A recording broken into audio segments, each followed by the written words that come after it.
Alright, here's a really quick starting off video for Ironsight. If you've just started the game, you haven't done anything, you're going to have $30,000.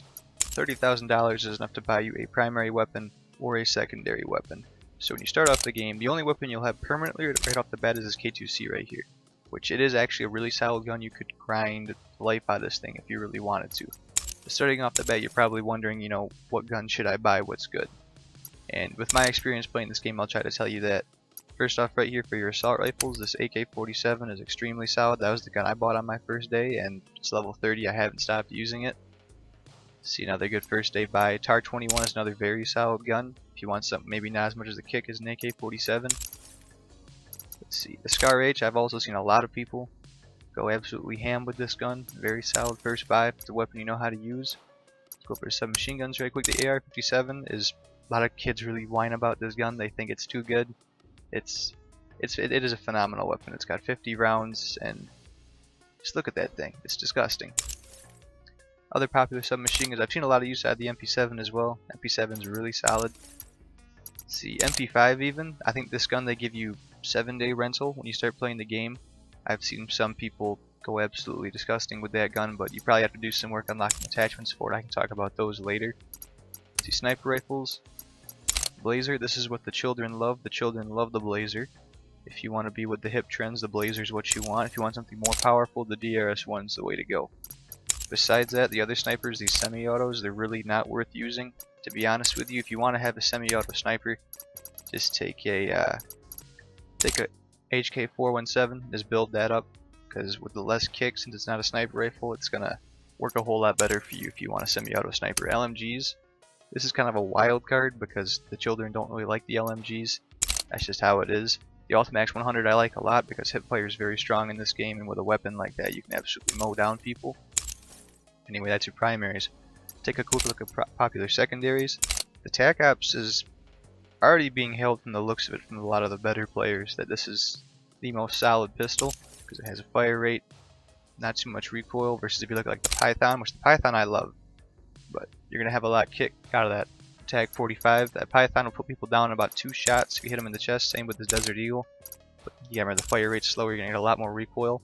Shotguns, the Spaz 12 is, for how good shotguns are in this game, the Spaz 12 is not bad at all. And the Jackhammer, if you're playing Resource Takeover, the Jackhammer is very solid for taking out the robots, especially the big guy, Metal Reaper. See, EMP launcher, this thing can do some work because it'll take out a lot of kill streaks very, very easily. And you can get a lot of good extra points taking out kill streaks. Anyway, that's your basic weapons. Let's talk about attachments.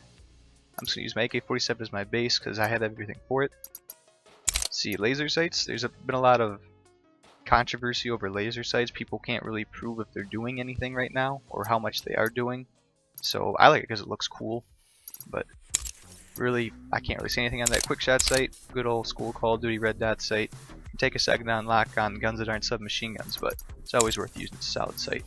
Holographic, I mean, some people like holographics. I really don't because it obstructs too much of your vision, but they give you it for free on the assault rifles, so hey, can't complain. ACOGs. ACOGs are really interesting in this game because they really don't zoom in all that much. So unlike Call of Duty where you'll get a ton of recoil usually using ACOGs, this game you'll get nowhere near as much. And ACOGs are a lot more viable. Silencers, does what it expects you to do, makes the gun quiet, kills some recoil, solid attachment for any gun really. Clear sight, this is a fun one because this one, that's all glass up there, and it has a little ammo counter on it, so it's not going to obstruct any of your vision, so it's a really good sight to use if you unlock it over the red dot. Detecting sight, this is a fun one because it looks so scary. That's your good old like Black Ops 2 style. I can't remember the name of the sight, but you can see through smoke, get a better idea of where your target is. See, the monitoring sight's pretty cool. It shows you your enemy's health while you're shooting them. So like if you're playing Search and Destroy with your boys and you're going hard, you can say, yo, he's a one hit, and be absolutely sure he's a one hit. Glow on sight's neat, kind of like another red dot. When you aim it at somebody, the crosshair turns red, makes a ping, so it's kind of satisfying. See, rifle scope. I haven't got to use this thing too much because the AK-47 is the only gun I have it for, and this gun really does not work well with that thing with all the kick. But I'd assume with like the HK417 or maybe the M31 EBR, whatever that gun's called in this game, it probably works solid with. See, precision barrel and modified rifling. I can't explain these too well, but I can put a link in the description to a YouTuber that actually knows what he's talking about when it comes to this game. He can tell you all that good stuff. Really same here with this muzzle brake and compensator.